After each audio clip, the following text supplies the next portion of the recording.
So I'm going to give you some non-conventional advice to prepare for your PhD interview that I think is going to be very, very helpful for you. And hopefully it's going to make you feel better going into it and make you feel like you are a normal person going into it. All right.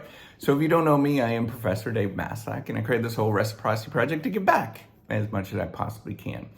All right. So the normal advice, this is what I would give you in terms of normal advice, but I'm going to give you something else after this that I think is more important, to be honest, within the process. So the normal advice that I would get you to do is to read. I just want you to read one paper of the one paper that the professor might be really proud about in the sort of small area that you're applying to, right? So you read one of their papers. That's all I really want you to do. I want you to get a sense of what they're actually doing. Now, at the same time, so you're probably going to have to read like 5 papers, for example. Now, what I also want you to do and to think about is how can you extend their research? Think about a question of how you can actually extend their research. Now, most people are not going to do this. That's 90% of the battle. And it's super easy to see this, and that's going to help you out a lot once you understand that nobody else does that. That's the first thing that I think is incredibly important. Now, your talking points, what you should be always thinking about is doing research, right? That's what this is. It's a research degree, unfortunately, or fortunately. And your job is to think about, how am I actually going to extend the researchers that you're going to, their esteem, their status, their wherewithal. And that's really the entire career. And the idea behind it is, how do you make somebody else look better? And I know that so sometimes it's described as a Ponzi scheme, right? Where there is, the principal investigator and then other people trying to make you look better. And then eventually you get that opportunity to be the principal investigator on top of the pyramid. But, I want you to sort of think about that and that kind of logic, that you're trying to make other people look better. And that's the key thing, is to really think about it. And everybody's very sensitive to that. So, what is this non-conventional advice? What is going to help you out that is, what other people don't really know coming into it? And I've seen, I've been on the other side. I've done, all sorts of things with the interview process. It's not so fun for anybody. And I think that's where you want to come into it, is realizing that you're a damn good person, right? So knowing that you have, and it's not really confidence, it's just knowing who you are, coming into it, knowing that you don't really want to impress anybody, knowing that you have an inner strength, that you are good enough, knowing that you're a friendly, nice person, knowing that it's okay to smile, like knowing that sort of center of yourself. And I know that it's a hard thing to do. I understand that. I'm completely sympathize. I still feel really nervous and weirded out when I'm around famous professors and stuff. But what I want you to do is to come back to that and understand that you are deeply rooted in a good sense of self, where you just simply say, I'm good enough. You walk into it and say, I've done a lot in my life already, and I'm okay with who I am.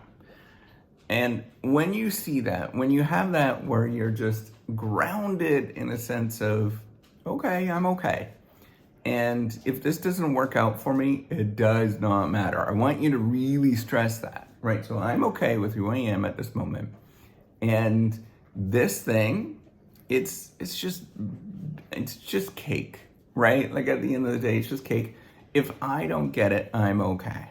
And when you remove that sort of feelings of, I need to impress other people, I need to feel desperate, I need to, I'm not good enough around those people, when you remove all of those feelings, all of a sudden you feel a little bit more relaxed and you can have a conversation.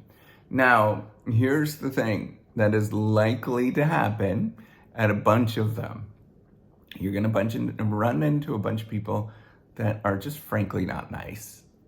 And you know why that is? You can watch a whole bunch of videos and why I talk about this so much. But I want you to come into it realizing that I'm okay. And when somebody treats me poorly in this relationship, the problem is on them. And that is a signal that I gotta come back and I gotta process that. I gotta think about, wait a minute, that was not a very nice feeling that I had right there. Do I want to have this relationship going forward? Is that something that I really, really prefer to actually have? And, you know, the truth is a lot of people are actually going to trade that off and they're going to make that choice. And they're going to say, I want to go to this particular place regardless of the people that are there. And then you get into this feeling of insecurity. You get feelings of, I just don't feel good at any point in time. Like all of these things come up and you're going to have to tackle those things regardless. The profession is going to make you do that. But people that project that onto you is going to make it a little worse, right? So I want you to look for those little tiny signals where you feel comfortable, where you feel like you could be yourself, where you feel like I am welcome. Like those things are really, really important, and there's no need for you to impress. It's not a big deal if you get into some highfalutin place or not, right? Like that is not going to make or break your life. You're going to be perfectly fine with who you are at this moment. And if you get in there and you have a nice little interview, if you go there and the interview is terrible, turn it down, right? Like if you don't get those good signals, but if you get there and you love being around them and it feels good, and this is something that you really want to do, as like, this makes me feel good and complete inside, and this makes me feel like a decent human being, then by all means pursue it, right? But until that moment, there's sort of, I can't remember which podcast I was listening to, but there was this like moment of turn down everything until you get a hell yeah, until you get that moment where you're like, this is the one. This makes sense for me. And I know it's going to be super hard because it's going to be very attractive to go to different things.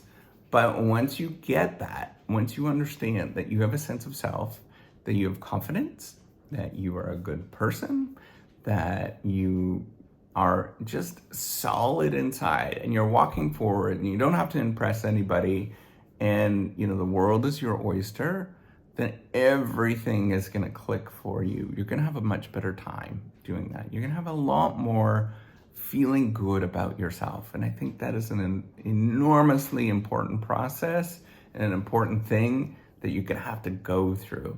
The career typically does not make you feel good about yourself.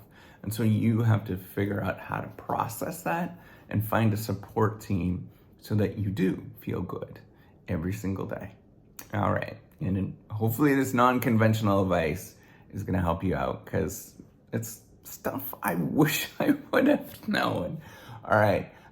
It's not to say that I didn't have a wonderful process and all that kind of stuff, but you know, it's life lessons of finding people that you just want to be around. All right. Take care and have a wonderful day. Bye.